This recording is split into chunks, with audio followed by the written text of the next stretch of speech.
주사파나 공산주의자들 입장에서는 공산당과 자신들이 믿는 이념은 법 위에 존재하는 거거든요. 법 위에 존재하는 거예요. 그러니까 종북 주사파들은 대한민국이라는 체제를 전복하기 위해서 수단과 방법을 가리지 않는데, 그 중에서도 대한민국 체제가 절대 포기할 수 없는 법치라고 하는 것을 자기들이 유리한 방향으로 악용하려고 그동안 공작을 해온 거예요. 그래서 80년대 초반까지는 이 대한민국 체제를 기동전으로 무너뜨릴 수 있다고 생각을 했어요. 기동전으로 거리에 바리케이트 둘러싸고 화염병 던지고 데모를 하면 대한민국 체제가 무너질 거다, 이렇게 생각을 하고 했어요. 그게 80년 5.18까지입니다. 5.18에서 종북 주사파들은 처참하게 패배를 했어요. 그 5.18 이후에 굉장히 많은 자기 반성들이 있었어요. 좌파 진영 안에서. 5.18 이후에 83년, 4년, 5년, 6년 이때 수많은 비공개 비밀 문건들이 발표가 됩니다. 좌파 진영 안에서. 그리고 자기들끼리 엄청난 논쟁, 정치 노선 투쟁을 해요. 그때 이루어졌던 투쟁, 대표적인 투쟁이 CNP 논쟁이라든지 사구체 논쟁이라든지 이런 것들이에요. 그 논쟁을 통해서 80년대 중반 이후에 이 종북 주사파들이 노선을 완전히 바꾸는데, 그게 진지전 전략으로 바꾸는 겁니다. 그동안의 기동전으로는 여러 수십 번 해봤는데 다 실패했다. 그러니까 이를테면 우리 현대사 건국 과정에서 종북 주사파들이 했던 첫 번째 기동전이 대구 11 폭동입니다. 그리고 두 번째 시도했던 그 기동전이 4.3 제주 사태예요. 세 번째 했던 거가 여수 순천 발랐던 거예요. 그러니까 이런 식으로 계속해서 기동전을 했는데 다 실패하는 거예요. 이 첫 번째 기동전, 대구 11 폭동 때 박정희 대통령의 가장 존경하던 셋째 형 박상이라는 사람이 죽습니다. 그 기동전 과정에서. 이 사람 남무당의 서열 5위쯤 되는 사람인데 기동전을 직접 진두지휘하다가 경찰 총에 맞아 죽어요. 그러니까 이런 식으로 수많은 기동전의 실패가 있는 거예요. 일시적으로 승리한 것 같은데 결국은 실패하고 했어요. 그래서 이 기동전 전략을 포기하고 진지전으로 바꿉니다.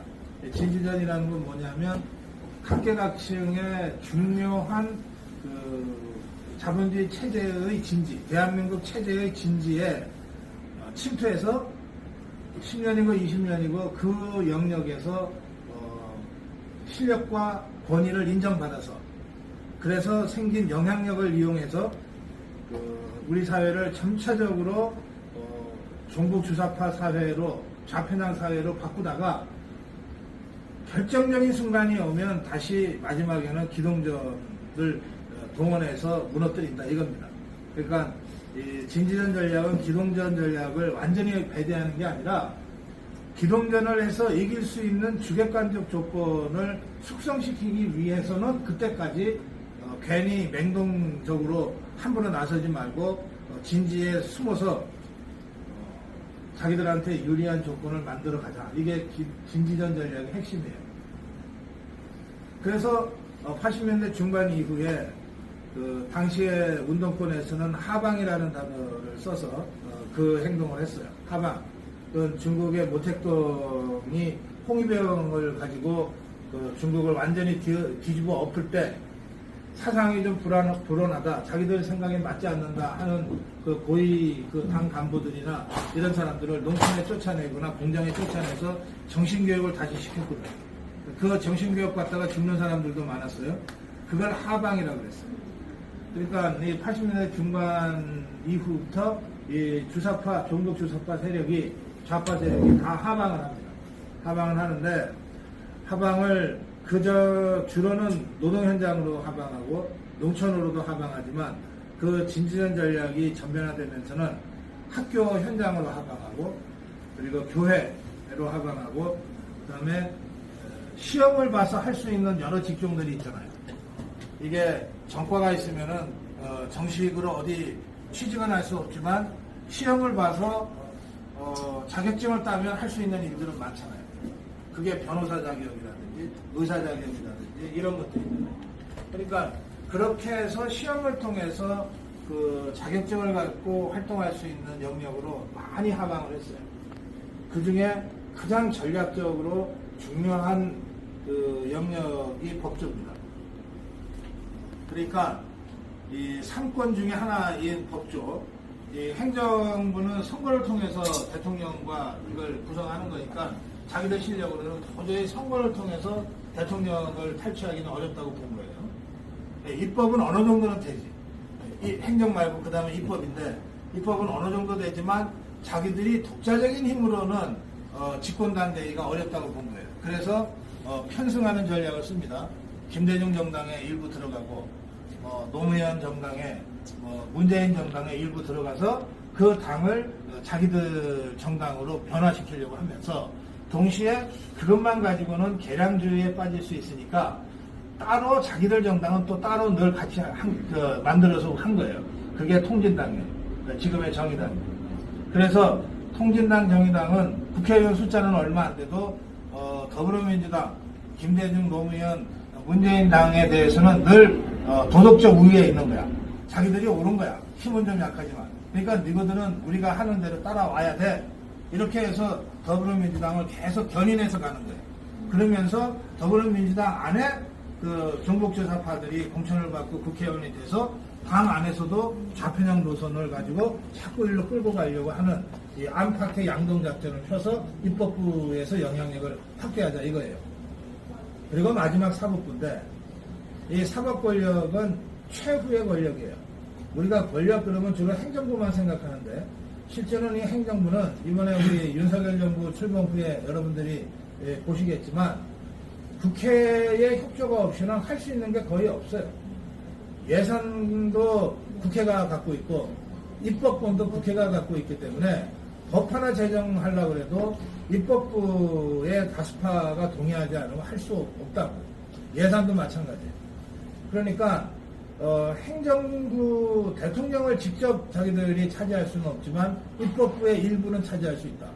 그리고 행정과 입법에서 뭐 분쟁이 발생하거나 문제가 생겼을 때 최종적으로 그걸 불가역적으로 결론을 내려주는 게 사법부거든요.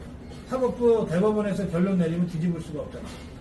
헌법재판소에서 결론 내리면 뒤집을 수가 없잖아요. 그러니까 박근혜 대통령이 아무리 억울해도 헌법재판소에서 파면을 당해버리니까 그걸로 끝나버리다. 그러니까 이런 이 마지막 권력인 사법부는 시험만 잘 보면 되는 거예요. 시험만 잘. 그래서 이 사법부 쪽의 진지전이 집중적으로 이게 시도가 돼요. 그래서 80년대 중반에 각 대학의 총학생회를 이끌었거나 또는 전대협이나 한청년의 그 지도자들, 젊은 주사파들 이것들이 어느 순간 다 없어져요. 눈에 안 보여.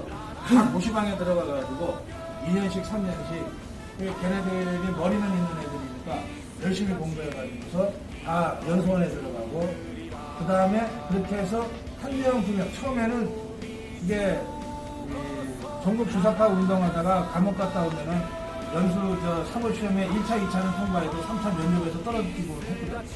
이제 그 어려운 관문을 어쨌든 하나씩, 둘씩 뚫어낸 거예요, 이것들이. 뚫어내고 난 다음에는 이제 뒤에 후배들을 막 이제 끌어당겨 준 거예요.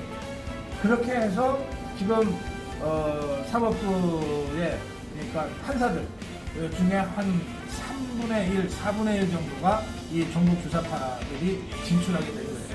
그게 이제 인권법 연구회 뭐 여러 이런 단체로 이제 만들어져 있고 이 지금 사법부에는 한 4분의 1 정도가 이 전국 주사파 세력이 들어가 있는 겁니다. 그 다음에 판사 임명을 하려면 또 공무원 임명 자격으로 여러 가지 까다로우니까 아예 그런 거 안 하고 사실만 듣고 난 다음에 나 변호사 하면 되지. 그래서 바로 변호사협회에서 그 사람들이 모여서 만든 단체가 민변. 그러니까 민변은 보통은 대한변협들이면 판사나 검사를 지내고 변호사를 대법관을 있을 수 있는데 민변은 아예 판사 검사 이거 안 하고 처음 사실 듣고 나서 바로 변호사를 하는 사람들이 추출이 됩니다. 그래서 이 민변 보통 우리가 법조 3위원이라고 하는데 법조는 3개의 파트로 들어간다고 그러는데 3개의 파트가 뭐냐면 하나가 판사, 재판부, 사법부, 하나가 중사법기관인 검사